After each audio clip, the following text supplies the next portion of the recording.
Hello दोस्तों सभी लोगों का बहुत बहुत मेरे एक स्टोरी लाइन चैनल पे स्वागत है। दोस्तों मैं और आपका बहुत बहुत स्वागत करता हूँ। चलिए दोस्तों अपन अपना चैनल दोस्तों एक स्टोरी लाइन है और आप लोगों के लिए दोस्तों आज एक गुड न्यूज़। आज आप लोगों को चैनल से शेयर नहीं करना है, ऐसा मत करना भाई। आप लोग चैनल शेयर कर दो, जब तक आप लोग शेयर नहीं करोगे तब तक मैं कैसे आगे बढ़ पाऊंगा। चलो दोस्तों ठीक है, अपना चैनल दोस्तों एक स्टोरी लाइन, जो लोग चैनल को शेयर नहीं किए हैं कृपया जाकर के शेयर करें चैनल को दोस्तों के पास। दोस्तों आप लोगों के पास कुछ नहीं करना, बस आप लोगों के पास जो सोशल मीडिया हो आप उसको डाल दो। फेसबुक पे भी आप लोग डाल सकते हो, इंस्टा पे भी आप लोग डाल सकते हो, जैसा आप लोगों को कुछ लगता है वैसा आप लोग कर सकते हो। तो दोस्तों आज अपन लोग बहुत इंपॉर्टेंट टॉपिक लेकर के जैसे दोस्तों क्या कहते हैं, स्टडी की जान कहते हैं। ठीक है, स्टडी की मतलब पूरा जान कहते हैं, मतलब क्या पूरा का पूरा निचोड़ किसमें रखा है, अपना एनसीईआरटी में ही रखा है दोस्तों। तो अपन लोग यहाँ से लेके चलने वाले हैं। ठीक है, तो सभी लोग जितना अच्छे से पढ़ रहे हो सभी लोग पढ़ो। और दोस्तों मेन टॉपिक तो अभी स्टार्ट हो रहा है। मुझे भी लग रहा है कि एनसीईआरटी में से क्या रखा हुआ है, लेकिन मैंने भी बहुत सारी पढ़ा, लेकिन हाँ एनसीईआरटी पढ़ने के बाद में कुछ अलग सा ही लग रहा है कि हाँ यार नहीं, एनसीईआरटी पढ़ाना जरूरी है।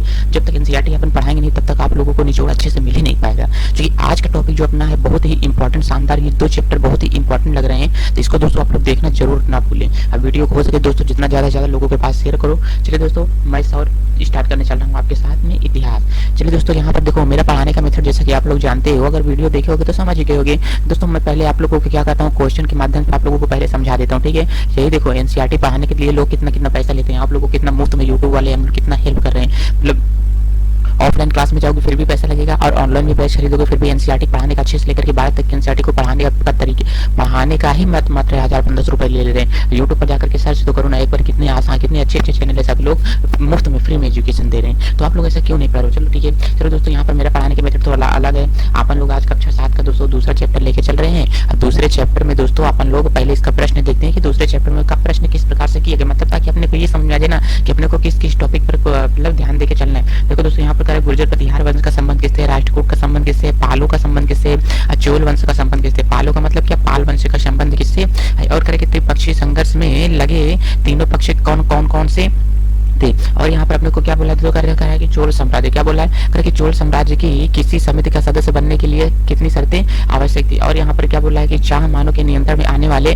2 प्रमुख नगर कौन कौन से थे, इसको अपने को जिक्र करना है। मतलब क्या, और यहाँ पर कह रहा है कि राष्ट्रकूट कैसे शक्तिशाली बने, और ये बोल रहा है कि नए राजवंशों की स्वीकृति हासिल करने के लिए क्या किया, तमिल के क्षेत्र में किस तरह की सिंचाई व्यवस्था का विकास हुआ है, और कह रहा है कि चोल मंदिरों के साथ कौन कौन सी गतिविधियां जुड़ी हुई थी। चलिए दोस्तों इसी के साथ में दोस्तों अपना एक स्टडी लाइन चैनल दोस्तों, अगर आप लोग भी शेयर नहीं किए हो वीडियो को दोस्तों, ज्यादा से ज्यादा वीडियो को दोस्तों अपने फ्रेंड्स के पास शेयर करिए, क्योंकि जब तक दोस्तों आप लोग शेयर नहीं करोगे तब तक एक स्टडी लाइन का कुछ हो नहीं सकता है। परिवार ऐसे बढ़ता है कि आप ही लोग बोलो। चलो दोस्तों शेयर करते हैं, आप लोग करो। हाँ ठीक है, चलो अब यहाँ पे दोस्तों एक दूसरा चैप्टर स्टार्ट है। दूसरा चैप्टर क्या है, नए राजा और क्या है दोस्तों उनके राज्य। अब यहाँ पे दोस्तों बता क्या रहा है कि 7वीं शताब्दी के बाद करके 7वीं शताब्दी के बाद राजवंशों का उदय हुआ। मानचित्र में नीचे जो दिखाया गया है इसमें उपमहाद्वीप के विभिन्न हिस्सों को 7वीं से लेकर के 12वीं शताब्दी के बीच शासन करने वाले प्रमुख राजवंशों को दिखलाया गया है। अब देखो यहाँ पर क्या है कि नीचे जो मानचित्र दिखाया गया इसमें कौन कौन सा वंश है। एक नंबर पे क्या है, गुर्जर प्रतिहार वंश, और दूसरा दोस्तों यहाँ से क्या है, राष्ट्रकूट है, और तीसरा क्या है दोस्तों यहाँ से पाल है, और यहाँ पर क्या है दोस्तों चोल वंश दिया गया है, जिसमें चाह हमारा मतलब चौहानों के स्थान का निर्धारण कीजिए। क्या आप आज उनके राज्यों की पहचान कर सकते हैं क्या, जिन पर उनका नियंत्रण था। चलिए नीचे अपन लोग यहाँ से दिखाते हैं। देखो दोस्तों यहाँ पर क्या दिया हुआ है, आप लोग इसको थोड़ा ध्यान से समझ के चलना। ये वाला जो दोस्तों यहाँ पर अपने को दिया है, ये दोस्तों क्या है, यहाँ से पाल वंश अपने को दिया गया है। और ये जो दोस्तों अपने को हरा दिख रहा है, इसे दोस्तों अपन लोग क्या बोलते हैं, गुर्जर प्रतिहार वंश बोलेंगे। और यहाँ पर जो तो ये दिख रहा है दोस्तों इसे क्या बोलेंगे, चालोकर। ठीक है, क्या दिखा रहा है अपने को पीछे, तो यहाँ पर जो दिखा रहा है दोस्तों चौहानों का राज्य बोलेंगे। और यहाँ पर देखो दोस्तों ये चेर का है, और यहाँ पर ये क्या है, चोल का है, और यहाँ पर क्या है, पांडव का राजवंश यहाँ पर चलता है। और देखो दोस्तों चाहमान तो यहाँ पर है, देखो क्या है, चाहमान तो यहाँ पर दिए गए हैं। ध्यान से देखना, पीछे चल के अगर अपन लोग तो 1 मिनट पीछे चलना पड़ेगा। क्या कर रहा है, गुर्जर प्रतिहार वंश, राष्ट्रकूट, सॉरी ये वाला क्या है दोस्तों अपना राष्ट्रकूट है। ये तो अपना जो है गुर्जर प्रतिहार वंश है, और ये वाला अपना क्या है दोस्तों राष्ट्रकूट है। ठीक है, अब इसको आगे अगर अपन लोग देख के चलते हैं तो नीचे क्या बता रहा है, कह रहा है कि नए राजवंशों का उदय करके 7वीं सदी आते आते उपमहाद्वीप के विभिन्न भागों में बड़े बड़े भूस्वामी योद्धा सरदार अस्तित्व में आ चुके थे। क्योंकि राजा लोग प्राय उन्हें अपने मातहत या सामंत के रूप में मान्यता देते थे। उनसे उम्मीद की जाती थी कि वे राजा या स्वामी के लिए उपहार लाएं, उनके दरबार में हाजिरी लगाएं और उन्हें सैन्य सहायता भी प्रदान करें। करके अधिक सत्ता और संपदा हासिल करने पर सामंत अपने आप को महासामंत मतलब महामंडलेश्वर मतलब जो पूरे मंडल का महास्वामी होता था उसे महामंडलेश्वर इत्यादि घोषित कर दिया करते थे। और यहाँ पर क्या बोल रहा है कि कभी कभी स्वामी के आधिपत्य से स्वतंत्र हो जाने का भी दावा करते थे। इस तरह का एक उदाहरण दक्कन में राष्ट्रकूटों का था। शुरुआत में वे कर्नाटक के चालुक्य राजवंशों के अधीन थे।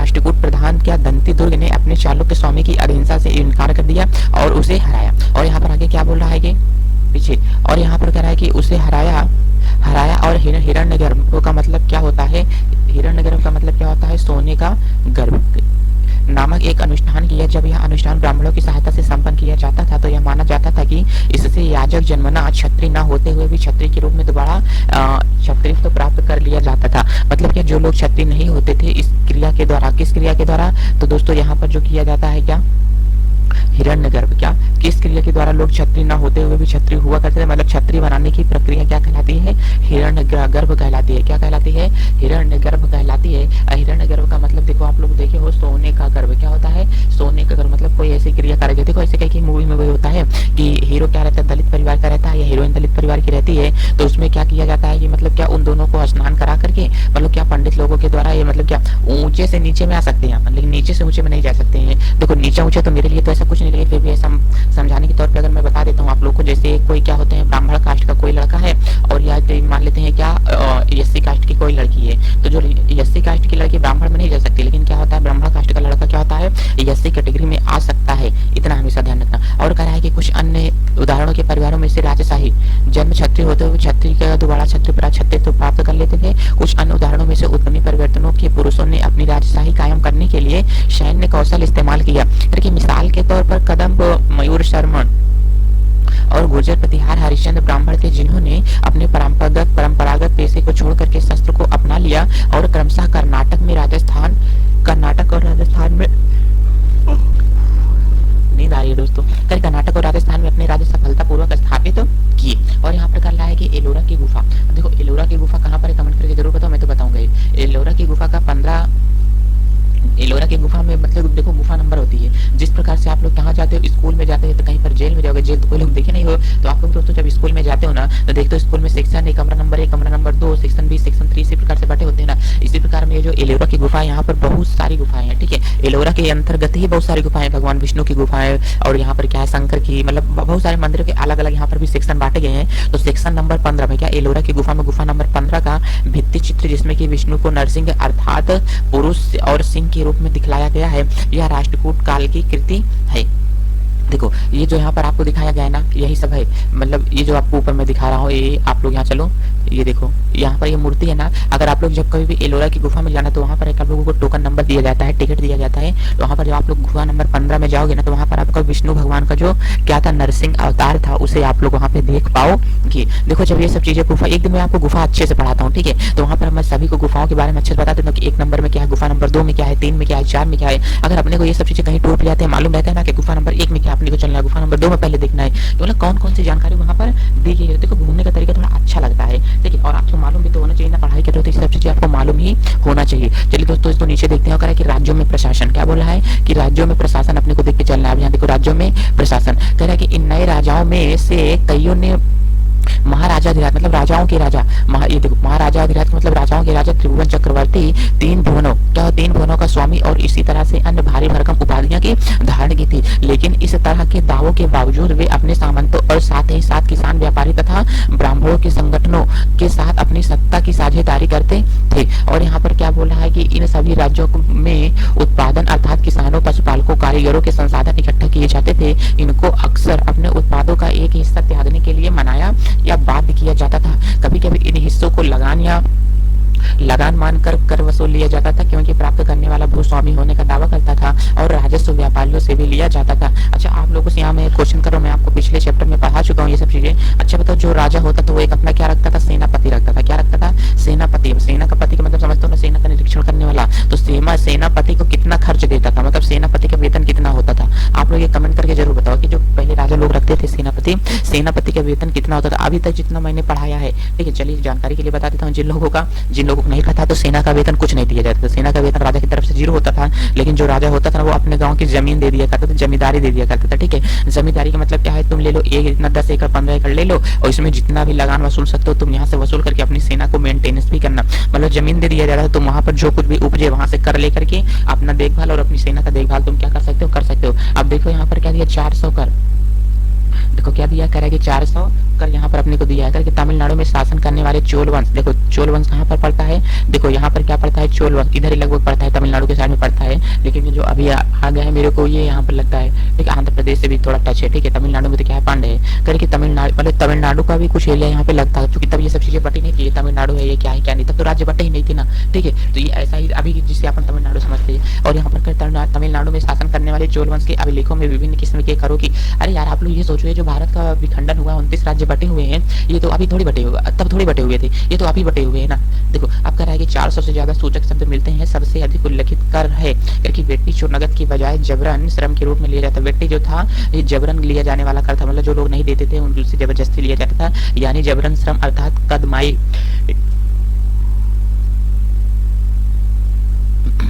और कह रहा है कि यानी कि भू राजस्व देकर के मकान पर छाजन डालने पर लगने वाला कर। देखो हर तरीके से यहाँ पर कर ही लगता है कि खजूर या ताड़ के पेड़ पर चढ़ने के लिए सीढ़ी का इस्तेमाल करेंगे तो उस पर भी कर लगेगा, पारिवारिक संपत्ति का उत्तराधिकारी हासिल करने के लिए पर भी लगने वाला कर लगेगा इत्यादि का भी उल्लेख मिलता है। देखो यहाँ पर ऐसे ऐसे कर यहाँ पर लगा के रखा गया है ना। देखो करेगा अगर आप लोग क्या करोगे, घर बनोगे, घर के ऊपर आप लोग क्या करोगे, छप्पर डालोगे, क्या डालोगे, छप्पर डालोगे, तो उसके लिए भी आप लोगों को सेनापति को क्या देना पड़ेगा, कर देना पड़ेगा। अच्छा बताओ तब कि यार मेरे को तो सब सही नहीं लग रहा है, लेकिन जैसा भी हो आप लोग अपने दिमाग से देखो, अगर अभी गाँव का कोई प्रधान हो, अगर वो बोले कि आप लोग अपने घर पे क्या करोगे, लिंटर डालोगे, तो उसके लिए भी मुझे पैसा चाहिए, ठीक है। आपके घर में कोई बेटा होगा तो उसके लिए भी मुझे क्या चाहिए, पैसा चाहिए। अगर आप लोग अपनी छत पे छत चढ़ने के लिए सीढ़ी बनवाते तो मतलब क्या आपकी जो सुविधाएं हैं उन सुविधाओं का ही वो क्या ले रहा है, कर ले रहा है। आज भी ऐसा चल रहा है, हाँ मेरी सुविधाओं का आज भी अपनी सुविधाओं का। आप लोग क्या टैक्स नहीं दे रहे हो, क्या बोलो, सरकार को टैक्स नहीं दे रहे हो, आज भी आप लोग सरकार को टैक्स दे रहे हो, क्या इनडायरेक्ट रूप में दे रहे हो, आप लोगों को मालूम चल नहीं रहा है। अच्छा तो आप लोग जो 2 रुपए का पार्ले बिस्किट खरीदते हो और 2 रुपए के पार्ले बिस्किट देखो उस पर क्या लिखा रहता है, MRP लिखा रहता है, क्या सेल मार्केट प्राइस, ठीक है। तो उस पे जो MRP लिखा रहता है उस MRP में दोस्तों अगर आप लोग उसमें देखोगे ना तो उसमें टैक्स भी शामिल होता है, GST भी उसमें शामिल होता है। तो सभी कर वसूलने के बाद में उसका प्राइस 2 रुपए है। यदि किसी वस्तु यदि कोई कस्टमर कोई दुकानदार अगर MRP रेट से ज्यादा अगर देता है ना तो आप लोग जाकर के उससे पुलिस में कंप्लेन भी कर सकते हो। अगर MRP रेट से कम देता है तो आपका फायदा है कि कोई कुछ नहीं कर सकते हो। तो मतलब जितनी चीजें MRP रेट से ज्यादा कोई दुकानदार नहीं दे सकता है कोई भी चीजें। आज भी अपन लोग अगर आप लोग 10 रुपए का नहाने वाला साबुन लेते हो तो टैक्स इंक्लूडिंग होता है वो चीजें, मतलब उसमें भी टैक्स दोस्तों क्या किया गया है, टैक्स वहां पर भी जोड़ा गया है। तो आज से आप लोग ये नहीं कहना कि हम लोग भारत के नागरिक हैं लेकिन अपन लोग क्या नहीं देते हैं, टैक्स नहीं देते हैं। सब लोग टैक्स देते हो, भारत के एक नागरिक टैक्स दे रहे हो, ये आपका अधिकार है कि आप लोग टैक्स दे रहे हो, ठीक है ना। तो आज के बाद ये नहीं कहना कि भारत के आगे बढ़ने में अपना योगदान नहीं है, सब लोगों का बराबरी से योगदान है दोस्तों, ठीक है ना। इसमें मन मुठ छोटा करने की आवश्यकता नहीं, सब लोग भारत के अच्छे लोग हो लेकिन अपन लोग नागरिक नहीं है, ठीक है। चलिए नागरिक वो होता है मतलब जो जिसे क्या मिलता है, नागरिकता मिलती है, मतलब चलो देखते हैं आगे। अब यहाँ पर क्या बोल रहा है दोस्तों, ये संसाधन राजा की व्यवस्था का वित्तीय अधिकार बनाते हैं क्योंकि साथ ही साथ मंदिरों और दुर्ग के निर्माण में भी इस्तेमाल होते हैं। संसाधन उन योद्धा को लड़ने में भी इस्तेमाल होते हैं जिन्हें लूट की शक्ल में धन मिलने की तथा जमीन और व्यापारिक मार्गों के प्रयोग की संभावनाएं बनाती हैं। क्योंकि राजस्व वसूली के लिए पदाधिकारियों की नियुक्ति संभवतः प्रभावशाली परिवारों के बीच से हो जाती है और प्रायः वंशानुगत होती थी। सेना में भी ऐसा ही होता था, कई बार राजा के निकट संबंधी ही इन ओहदों पर होते थे। और यह करके प्रशस्तियां और क्या है, भूमि अनुदान क्या होता था, प्रशस्तियों में ऐसे ब्यौरे होते थे जो सत्य नहीं भी हो सकते थे, लेकिन ये प्रशस्तियां हमें बताती हैं कि शासक खुद को कैसा प्रदर्शित करना चाहता है। मिसाल के लिए सूरवीर विजयी योद्धा के रूप में वे विद्वान ब्राह्मणों के द्वारा रची गई थी जो कि अक्सर प्रशासन में मदद करते थे। कि नाग भट्ट की उपलब्धियां, यहाँ पर देखो एक क्वेश्चन अपने से पूछता है दोस्तों, नाग भट्ट की उपलब्धियां क्या क्या थी, यहाँ पर अपने को देखना पड़ेगा। कि कई शासकों ने प्रशस्तियों में अपनी उपलब्धियों का बखान किया है। आपने पिछले साल गुप्त शासक समुद्रगुप्त की प्रशस्ति के बारे में पढ़ा है। यहाँ पर कहना कि समुद्रगुप्त क्या था, बहुत ही अच्छा राजा था, एक संगीतज्ञ राजा था। मतलब क्या, जो कोई एक बच्चा था अनुराग था वो किसकी नकल करने के लिए बैठा था, मतलब क्या मूंछों पर ताव देकर के कुर्सी पर सुबह बैठा तो उसे मालूम चला कि मैं किसका, मुझे संगीत का भी पाठ करना पड़ेगा, बुक भी पढ़नी पड़ेगी। मतलब वो सोचता है कि ऐसा कौन सा राजा हो सकता है जो एक संगीतज्ञ राजा हो। अब कह रहा है कि संस्कृत में लिखी गई ग्वालियर में पाई गई एक प्रशस्ति में प्रतिहार नरेश नागभट्ट के कामों का वर्णन इस प्रकार किया जाता है कि आंध्र संध्या हो। देखो आंध्र का मतलब क्या होता है, सिंधु होता है, जिसे आज सिंधु के नाम से जानते हैं। अब विदर्भ का मतलब क्या होता था, महाराष्ट्र का एक हिस्सा होता था। कलिंग का मतलब क्या होता है, उड़ीसा का हिस्सा होता था। और करके राजा की उनके आगे तभी धराशायी हो गए जबकि वे राजकुमार थे। उन्होंने कन्नौज के शासक चक्रयुद्ध को भी विजित किया। उन्होंने वंग मतलब बंगाल का हिस्सा, अनर्थ मतलब गुजरात का हिस्सा, मालवा मतलब मध्य प्रदेश का हिस्सा, किरात मतलब वनवासी, और कि तुर्क मतलब क्या होता है, तुर्क होता था। वत्स मत्स्य मतलब दोनों उत्तर भारत के राज्य राजाओं को भी पराजित किया गया था। देखो अगर कोई तुरस्क बोले, तुर्क समझो, किरात मतलब वनवासी समझो, मालवा मतलब मध्य प्रदेश, मतलब इसके द्वारा आपके राज्य जो अपन जानते हैं तब के द्वारा इसके जाना जाता था।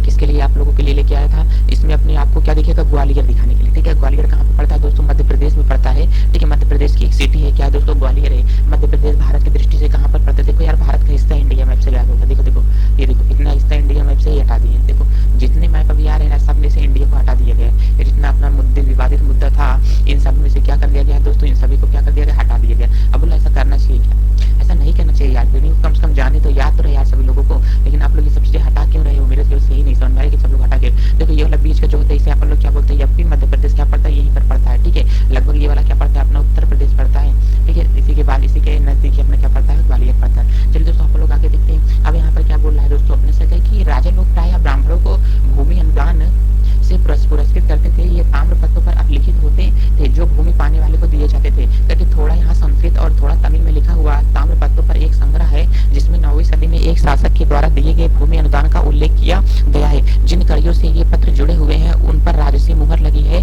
जो यह बतलाने के लिए है कि यह एक प्रमाणिक दस्तावेज है। क्योंकि यह एक मोहर लगा हुआ है, स्टाम्प लगा हुआ है, यह बताती है कि मतलब ये जो पांडुलिपियां है एक सरकारी पांडुलिपि है, मतलब ये लीगल है, इलीगल नहीं है। अब देखो ये जो क्या है, तांबे के पत्तों पर लिखा गया। तांबे के पत्तों का मतलब क्योंकि तांबे की चद्दर पर लिखा गया है। ठीक है, और ये जो लिखा गया है ये कौन सी भाषा में लिखा गया है दोस्तों, ये तमिल में भी लिखा गया है और संस्कृत में भी लिखा गया है। कोई पर तमिल लिखा होगा, इस पे तमिल है, इस पे संस्कृत है, इस पे तमिल है, इस पे संस्कृत हो सकता है। मतलब क्या दोनों मतलब अपने तब के टाइम की लैंग्वेज में ये सब चीजें लिखी गई हैं। अब लोग अगर इसको अपने को दे दिया जाता है तो अपन पढ़ सकते हैं क्या, कभी नहीं पढ़ सकते यार। अपन लोग के अंदर पढ़ने की क्षमता ही नहीं है। इसको क्या तमिल वाले तमिल में होगा, तमिल वाले हो सकता है कि पढ़ ले।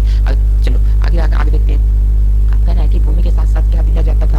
अब यहाँ पर अपन लोग पढ़ के चलिए, चीजें थोड़ा इंपॉर्टेंट हो जाती है, क्वेश्चन में अपने से पूछ सकता है। तो यह चोलों के द्वारा दिए गए भूमि का एक अनुदान तमिल के भाग का एक अंश होता था। हमने मिट्टी की मेड़े बना करके साथ ही कांटेदार झाड़ियां लगा करके फूल की सीमाओं को चिन्हित कर दिया है। इस भूमि पर ये चीजें हैं, फलदार वृक्ष, पानी, भूमि, बगीचे और फलोद्यान, मतलब फलों के बगीचे, पेड़, कुएं, खुली जगह, चारागाह तथा गाँव बाबी, चबूतरे, नहरें, खाइयां, नदियां, दलदली जमीन, हौज, अन्नागार, मछलियों के तालाब, मधुमक्खियों के छत्ते और गहरी झीलें पानी की सिंचाई के लिए हैं। तब सिंचाई के लिए ये सब मतलब तब देखो तब के बारे में ये कृषि के लिए आसानी तरीके से होता था, क्योंकि जिसे भूमि मिलती थी वह इससे कर वसूली किया करता था। मतलब इतनी सारी चीजों की खेती हुआ करती थी तब के टाइम पे, और जिसे यह इस भूमि का मालिक बनाया जाता था, जिस सेनापति को, वो इन सभी से क्या करता था, टैक्स लेता था, वह इससे कर वसूली करता था। और वह न्यायाधिकारियों द्वारा जुर्माने के तौर पर लगाए गए कर वसूल कर सकता था। पान के पत्तों पर लगने वाला कर, करके बुने हुए कपड़ों पर लगने वाला कर, साथ ही साथ वाहनों पर लगने वाला कर वसूला जाता था। वह पक्की ईंटों के ऊपर बने माले पर बड़े कमरे बनवा सकता था, बड़े बड़े छोटे कुएं खुदवा सकता था, पेड़ और कांटेदार झाड़ियां लगवा सकता था। जरूरी हो तो सिंचाई के लिए नहर बनवा सकता था, या उससे सुनिश्चित करना चाहिए कि पानी बर्बाद न हो, तटबंधों का निर्माण हो। अब देखो यहाँ पर करें कि 12वीं शताब्दी में एक बृहद संस्कृत काव्य की भी रचना की गई, जिसमें कश्मीर पर शासन करने वाले राजाओं का इतिहास भी दर्ज किया गया है। इसे कल्हड़ नामक एक रचनाकार के द्वारा लिखा गया है। देखो करें कि कल्हड़ ने अपने वृत्तांत लिखने के लिए शिलालेखों, दस्तावेजों तथा प्रत्यक्षदर्शियों के वर्णनों और पहले के इतिहासों समेत अनेक स्रोतों का भी इस्तेमाल किया है। करके प्रसिद्धियों के लेखक से भिन्न अक्सर जो है शासकों और उनकी नीतियों के बारे में आलोचनात्मक रूप दिखलाता है। इसलिए 12वीं सदी के लिए यह असाधारण ग्रंथ था। कि धन के लिए क्या है युद्ध, करके आपने यह गौर किया होगा कि इनमें से प्रत्येक शासक राजवंश का आधार कई क्षेत्र विशेष वे एक दूसरे पर नियंत्रण करने का भी प्रयास करते थे। एक विशेष रूप से वांछनीय क्षेत्र था और करके गंगा घाटी में कन्नौज नगर, गुर्जर, प्रतिहार वंश और राष्ट्रकूट और पाल वंशों के शासक सदियों तथा कन्नौज के ऊपर नियंत्रण को लेकर के आपस में लड़ते थे। चूंकि इस लंबी चली लड़ाई में तीन पक्ष थे, इसलिए प्रायः इसकी चर्चा त्रिपक्षीय संघर्ष के रूप में की जाती है। जैसा कि हम देखते हैं कि शासकों ने बड़े बड़े मंदिरों का निर्माण करवाया था और अपनी सत्ता और संसाधनों का प्रदर्शन करने का भी प्रयास किया था। इसलिए जब वे एक दूसरे के राज्यों पर आक्रमण करते थे तो मंदिरों को भी अपना निशाना बनाते थे, जो कभी कभी बहुत अधिक प्रसन्न होते थे। आप अध्याय 5 में इसके बारे में इसी 7वीं क्लास में अच्छे से पढ़ेंगे। देखो और यहाँ पर करेगा अफगानिस्तान के गजनी का सुल्तान महमूद ऐसे शासकों में से प्रसिद्ध है, जो कि 997 से 1030 तक शासन किया था। देखो किसके बात कर रहा है कि सुल्तान महमूद की बात करता है, गजनी का सुल्तान, क्योंकि अपने नियंत्रण का विस्तार मध्य एशिया के भाग, ईरान तथा उपमहाद्वीप के पश्चिमी हिस्से तक किया था। वह लगभग हर साल उपमहाद्वीप का हिस्सा करता महाद्वीप पर हमला करता था। उसका निशाना थे संपन्न मंदिर, जिसमें गुजरात का सोमनाथ मंदिर भी शामिल था। महमूद जो धन उठा ले गया, वही महमूद है जो कि धन उठा ले गया और करके बहुत बड़ा हिस्सा गजनी में से एक वैभवशाली राजधानी में निर्माण खर्च हुआ। करके सुल्तान महमूद अपने द्वारा जीते गए लोगों के बारे में कई भी बातें जानना चाहता है। उसने अल बेरूनी नामक एक विद्वान को उपमहाद्वीप का लेखा जोखा लिखने का काम सौंपा। अरबी में लिखी गई उसकी कृति किताब अल हिंद, ठीक है, महमूद गजनी की जो किताब थी वो क्या थी, किताब अल हिंद, आज के इतिहासकारों के लिए एक महत्वपूर्ण स्रोत है। अल बरूनी ने इसे तैयार करने के लिए संस्कृत के विद्वानों से परामर्श लिया है। देखो यहाँ से अल बरूनी की किताब अपने से पूछ सकते हैं, यहीं से दो क्वेश्चन दोस्तों निकल सकते हैं। यहाँ से कह सकता है कि बताओ कि जो महमूद था, कौन था दोस्तों, जो महमूद गजनी था, इस महमूद गजनी की जो बुक है दोस्तों वो कौन सी है, तो महमूद गजनी की जो किताब है दोस्तों, किताब अल हिंद है। क्या है, किताब अल हिंद है। और इसकी किताब अल हिंद के रचनाकार कौन है, इसके रचयिता जो है दोस्तों कौन है, अल बेरूनी है। कौन है, अल बेरूनी है। यही यहाँ पर अपने को दिखा गया कि अल बेरूनी किसके रचनाकार है, तो किताब अल हिंद के। इसे तैयार करने के लिए संस्कृत के विद्वानों का भी परामर्श लिया था। करके युद्ध करने वाले दूसरे राजाओं में चाहमान भी थे और बाद में चौहान के रूप में जाने लगे। देखो जो चाहमान थे किसके रूप में जाने लगा, चौहानों के रूप में जाने लगा। वे दिल्ली और अजमेर के आसपास के क्षेत्र पर शासन करते। देखो करे कि उन्होंने पश्चिम और पूर्व की ओर नियंत्रण क्षेत्र का विस्तार करना चाहा, जहां उन्होंने गुजरात के चालुक्यों को पश्चिम उत्तर भारत के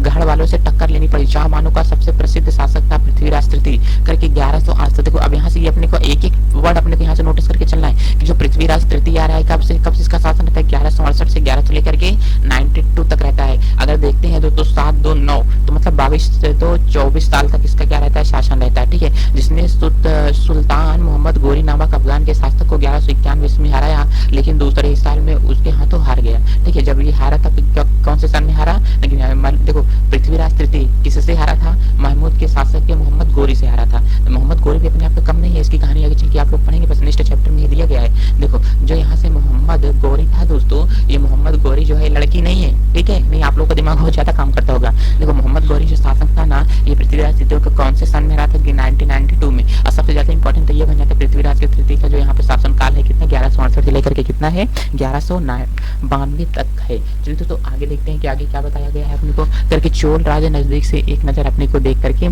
चलना है। अब देखो चोल राज जो था कहाँ तक इसका शासन था, अगर देखा जाता है तो यहाँ पर देखो दोस्तों, इधर तो अपना यहाँ तक क्या था दोस्तों, चोल था, और यहाँ पर दोस्तों क्या है, ये पांड है दोस्तों, ये क्या है, चेर है, ठीक है, चेर चोल पांड, ठीक है। यहाँ पर इनका क्या रहा है, देखो यार चोलों का राज्य बहुत पुराने समय में जब पांडव भी नहीं थे तब की बात शायद यहाँ पे ये कर रहा है। ये क्या है, चोल है, यहाँ पे दिखा गया, ठीक है। चोलों का साम्राज्य क्या था दोस्तों, ये इतना यहाँ जितना इसका एरिया दिखा रहा है, मतलब इसके नीचे ही चोल का साम्राज्य था, इसके ऊपर नहीं था, इसके नीचे ही था, मतलब यहाँ तक तो इसका मेन हिस्सा था। इसके बाद जब चेर का शुरू हो जाता है फिर इधर पांड का शुरू होता है, लेकिन जब ये लोग नहीं थे तो इसके पहले भी इसका हिस्सा यहाँ तक पांड का राज्य केवल यहाँ तक हुआ करता था, ठीक है। आगे देखते हैं क्या बात कर रहा है, करके उरैयूर से तंजावुर तक।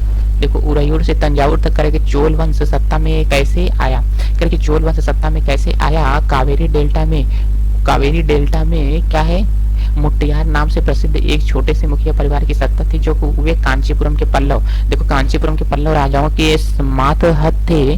देखो जो कांचीपुरम पड़ता है कहाँ पर पड़ता है, तमिलनाडु का एक ये भी क्या है, सिटी है, ठीक है। अब तमिलनाडु कहाँ पर पड़ता है दोस्तों, अगर मैं यूँ कहूँ कि अगर मैंने यहाँ पर एक इस प्रकार से दोस्तों मैंने भारत बना दिया, तो आप लोग देखते हो कि यहाँ पर क्या बनता है, इस प्रकार से भारत बनता है ना। अब देखो जो यहाँ पर भारत है, जो निचला हिस्सा है दोस्तों, ये क्या कहलाता है, तमिलनाडु कहलाता है, ये भारत का यही वाला हिस्सा है, निचला हिस्सा है। अब दोस्तों यहाँ पर देखो ये पूरा का पूरा दोस्तों जो अपना राज्य होता है क्या होता है, तमिलनाडु होता है दोस्तों, इधर वाला राज्य केरल होता है, ठीक है। इसके ऊपर दोस्तों उड़ीसा पड़ता है, ठीक। अब यहाँ पर अगर आप लोग देख के चलते हैं तो यहाँ पर जो है ये क्या है, कांचीपुरम है, क्या है, कांचीपुरम है। अब देखेंगे तमिलनाडु का बॉर्डर किससे किससे टच होता है दोस्तों, तो केरल से होता है, कर्नाटक से होता है, और किससे होता है, आंध्र प्रदेश से होता है। तमिलनाडु का बॉर्डर 3 राज्यों से टच होता है, किससे किससे होता है, केरल से होता है, कर्नाटक से होता है, और क्या होता है, आंध्र प्रदेश से टच होता है। तो तमिलनाडु का बॉर्डर 3 राज्यों से टच होता है। तमिलनाडु वाले बच्चे तो देखेंगे नहीं, ठीक है, तो आप ही लोग इसको याद करके चलो। और यहाँ पर क्या है कि विजययाल, क्या कहे, विजययाल के उत्तराधिकारी ने पड़ोसी इलाकों को जीत करके उसका राज्य अपने क्षेत्र तथा शासन दोनों के रूप, क्षेत्र तथा शक्ति दोनों रूपों में बांटा गया। दक्षिण और उत्तर भारत के पांड्य और पल्लव ने इलाके पर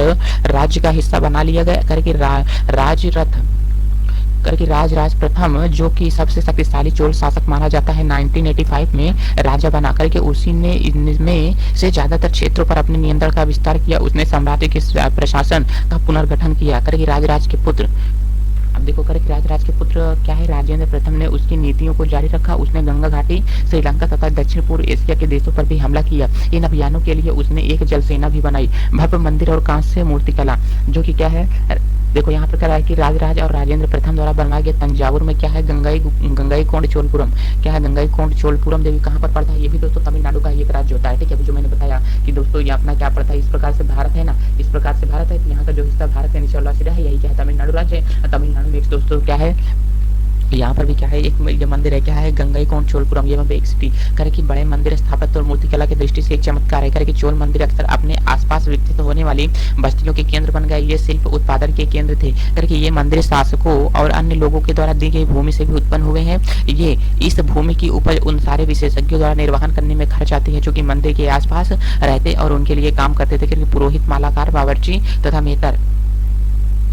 देखो ये क्या, गंगईकोंड चोलपुरम का मंदिर है। देखो ये विश्व ये प्रसिद्ध मंदिर है दोस्तों, गंगईकोंड चोलपुरम, जिसकी छत जिस तरह से क्रमशः पतली होती गई है, इसकी छत जिस तरह से ऊपर जाते वक्त क्या होती है, पतली होती गई है। बाहरी दीवारों को सजाने के लिए पत्थर की जो प्रतिमाएं अलंकृत की गई है उन्हें भी देखना है। ठीक है, चलो दोस्तों अब यहाँ पर आगे करें कि संगीतकार, नर्तक इत्यादि। दूसरे शब्दों में मंदिर सिर्फ पूजा आराधना के स्थान नहीं है, वे आर्थिक, सामाजिक और सांस्कृतिक जीवन के केंद्र भी थे। मंदिर के साथ जुड़े हुए शिल्पों में सबसे विशिष्ट कांस्य प्रतिमाएं बनाने का काम है। क्योंकि चोल कांस्य प्रतिमाएं जो संसार की सबसे उत्कृष्ट कांस्य प्रतिमाओं में गिनी जाती है। ज्यादातर प्रतिमाएं तो देवी देवताओं की ही होती थी, लेकिन कुछ प्रतिमाएं भक्तों की भी बनाई जाती थी। करके कृषि और सिंचाई के बारे में क्या बताते हैं, चोल की कई उपलब्धियां कृषि में हुए नए विकासों के मध्य से संभव की जाती है। कह कि गौर कीजिए कि कावेरी नदी बंगाल की खाड़ी में मिलने से पहले कई छोटे छोटी शाखाओं में बटी होती है। ये शाखाएं बार बार पानी उलीचती रहती हैं, जिससे कि किनारों पर उपजाऊ मिट्टी जमा हो जाती है। शाखाओं का पानी कृषि, विशेषतः चावल की उपज की खेती के लिए भी करते हैं, जिससे आर्द्रता हमेशा बनी रहती है, आर्द्रता मुहैया रहती है।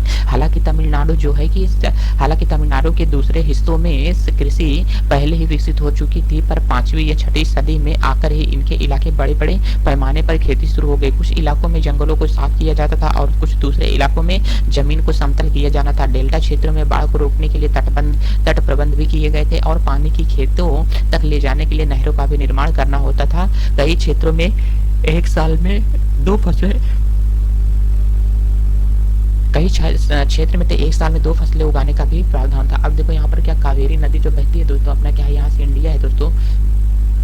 ठीक है, यहाँ पर देखते हैं दोस्तों ये अपना क्या है, इंडिया। ठीक है, इस प्रकार से यहाँ पर ऐसा चलता है। अब यहाँ पर देखेंगे दोस्तों क्या, कावेरी नदी इधर ही बहती है। तो दोस्तों ये बंगाल की खाड़ी में गिरने से पहले क्या, ये छोटी छोटी कई शाखाओं में बढ़ जाती है। तो मेन नदी वाला दोस्तों क्या है, जो इसका पानी है दोस्तों, ये क्या है, कई सारी शाखाओं में यहाँ से पानी क्या हुआ है, बटा हुआ है। ठीक है, तो इधर से भी जो लोग क्या करते हैं, सिंचाई के लिए नहरें बना लेते हैं, सब जोड़ लेते हैं। इधर का पानी जो थोड़ा सा आ रहा है, इधर से अपनी सिंचाई वगैरह सब क्या करते हैं, कर लेते हैं। एक्चुअली यहाँ पर बोला थोड़ा हूँ, लेकिन क्या आप लोग तो समझ सकते हो, नहरें से जब कोई नहर कटती है तो पानी कैसे निकलता है। ठीक है, चलो दोस्तों आगे देखते हैं। अब यहाँ पर दोस्तों क्या बोल रहा है कि कई जगहों पर फसलों की सिंचाई कृत्रिम रूप से करना जरूरी था। सिंचाई के लिए पद्धतियां अपनाई जाती थी। कुछ इलाकों में कुएं खोदे गए और कुछ अन्य जगहों में बारिश के पानी को इकट्ठा करने के लिए विशाल सरोवर बनाए गए। सरोवर का मतलब क्या होता है, पोखर। पोखर का मतलब क्या होता है, तालाब। याद रहे कि सिंचाई के काम में योजना की जरूरत होती है, जैसे श्रम और संसाधनों को व्यवस्थित करना होता है। इन कामों की देखरेख करना और तय करना कि पानी का बंटवारा कैसे किया जाए। ज्यादातर नए शासकों साथ ही साथ गाँवों में रहने वाले लोगों ने इन गतिविधियों के रूप में सक्रिय दिलचस्पी दिखाई है, क्योंकि नियंत्रित किया जाता था। इस पानी से खेत सींचे जाते थे। जल द्वार पारंपरिक रूप से एक लकड़ी या धातु बांध जो कि आमतौर पर के स्तर को नियंत्रित और नदियों तथा नहरों में दर प्रवाह को संचालित करता था। और यहाँ पर क्या बोला कि साम्राज्य तथा प्रशासन, मतलब तब के चोल जो थे ना, उनका साम्राज्य तथा प्रशासन अपने को देख के चलना है। करके प्रशासन किस प्रकार क्या संगठित था, किसानों की बस्तियां जो उर कहलाती थी। अब यहाँ पे किसानों की जो बस्तियां होती थी, किसानों की बस्तियों को क्या बोलते थे दोस्तों, तो किसानों की बस्तियों को उर बोला जाता था। ये क्वेश्चन पूछा गया है। ठीक है, ये क्वेश्चन पूछा गया किसान के मतलब किसानों की बस्तियों को क्या बोला जाता है, तो बोलते हैं तो क्या बोलते हैं, उर। करके सिंचाई खेती के लिए साथ बहुत समृद्ध हो गई थी। इस तरह के गाँवों के समूह को नाडू कहा जाता था। मतलब जिस गाँवों में क्या होती थी, खेती ज्यादा होती थी, उस गाँवों को क्या बोलते थे, नाडू बोला जाता था। क्योंकि ग्राम परिषद और नाडू न्याय करने और कर वसूलने के कई प्रशासकीय कार्य करते थे। क्योंकि वे लाल जाति के धनी किसानों को केंद्रीय चोल सरकार की देखरेख में नाडू के कामकाज में अच्छा खासा नियंत्रण हासिल करना होता था। अगर तब के जमाने में कोई ये बोलता था, नाडू बोलता था, तो नाडू का मतलब क्या होता था कि इसके इलाके में खेती बहुत क्या हो रही है, ज्यादा हो रही है। कि नाडू के कामकाज में अच्छा नियंत्रण दिया जाता। तो उनमें से कई धनी भूस्वामियों को चोल राजाओं ने सम्मान के रूप में क्या मुवेंद वेलन, मतलब 3 राजाओं को अपनी सेवाएं प्रदान करने वाला वेलन या किसान बोला। और अराइयर मतलब क्या होता है, प्रधान होता है। अराइयर का मतलब क्या होता है, प्रधान होता है। जैसे उपाधियां थी, उन्हें केंद्र में महत्वपूर्ण राजकीय पद भी सौंप दिया करते थे। भूमि के प्रकार, अब देखते चोल अभिलेखों में भूमि की विभिन्न कोटियों का उल्लेख मिलता है। जैसे वेलन नहीं, मतलब गैर ब्राह्मण किसान स्वामी की भूमि हुआ करती थी। और ब्रह्मदेय क्या होता था, ब्राह्मणों को उपहार में दी गई भूमि, मतलब जो ब्राह्मणों को दे दिया जाता था। और करके साला भोग मतलब किसी विद्यालय के रख रखाव के लिए दी गई भूमि। देवदान या तिरुनम टुक्कनी और मंदिरों को उपहार में दी गई भूमि। और क्या पहली चंदम और यहाँ पर पल्ली चंदम जो है ये मतलब जैन संस्थानों को दान की गई जो भूमि को पल्लीचंदम कहा जाता था। और यहाँ पर हमने देखा है कि ब्राह्मणों को समय समय पर भूमि अनुदान या ब्रह्मदेव प्राप्त होता था। ब्रह्मदेव का मतलब क्या होता है? ब्राह्मणों को दी गई भूमि। कावेरी घाटी और दक्षिण के बाहर के हिस्सों में ढेरों ब्राह्मण बस्तियां अस्तित्व में लगाई हैं और प्रत्येक ब्रह्मदेव की देखरेख में ब्राह्मण भूस्वामियों की एक सभा द्वारा दी जाती थी। ये कुशलता पूर्वक काम करती थी। इनके निर्णय में शिलालेखों में प्राय मंदिरों के पत्थर और दीवारों पर ब्यौरेवार दर्ज कराए जाते थे और नगरम के नाम पर से ज्ञात व्यापारियों को संघ भी अक्सर शहरों में ही प्रदान किया जाता था। तमिलनाडु के चिंगलपुरम जिले में क्या उत्तर मेरूर से प्राप्त अभिलेखों में से इस बात का सविस्तार वर्णन किया गया है कि ब्राह्मणों की सभा का संगठन कैसे किया था। करके सिंचाई के कामकाज, बाग बगीचे तथा मंदिरों इत्यादि की देखरेख के लिए सभा में विभिन्न समितियां बनाई गई थी। इनमें से सदस्य के लिए जो लोग होते थे उनके नाम तालपत्र के टिकटों पर भी लिखा जाता था। इसको पढ़ने से कुछ है नहीं यार इसमें। देखो इसको आप लोग थोड़ा वीडियो पॉज करके इसको आप लोग देखना, इसमें क्या बताया गया है। 35 से 70 के बीच होनी चाहिए। अब देखो यहाँ पर इसमें कुछ है नहीं, अभिलेख और लिखित सामग्री क्या हुआ करता था। आगे देखते हैं दोस्तों इसमें क्या है। क्योंकि जो बच्चे काले लोहे के कंगन पहना करते थे उन्हें क्या है पिल्लों को उठाए उछाला कर चल रहे थे। मारुति इसमें कुछ नहीं कहानी दिया गया, इसको आप लोग पढ़ लेना। देखो ये इंपॉर्टेंट है अपने को कि तांग वंश के युग का चीन, मतलब तांग वंश जो चल रहा था तब का युग क्या था? चीन था। करके चीन में तांग वंश राजवंश के तहत एक साम्राज्य स्थापित हुआ था जो लगभग 300 वर्ष तक सत्ता में रहा। इसकी राजधानी सियान, ठीक है, दुनिया के सबसे बड़े नगरों में से एक थी जहां तुर्की, ईरानी, भारतीय, जापानी और कोरियाई आया जाया करते थे व्यापार के लिए। तांग साम्राज्य परीक्षा के माध्यम से नियुक्त की गई थी। नौकरशाही द्वारा प्रशस्ति होता था। देखो कह रहे कि इन परीक्षाओं में हर इच्छुक व्यक्ति बैठ सकता था। अधिकारियों के चयन की यह व्यवस्था कुछ बदलावों के साथ 1911 तक कायम रही। भारतीय उपमहाद्वीप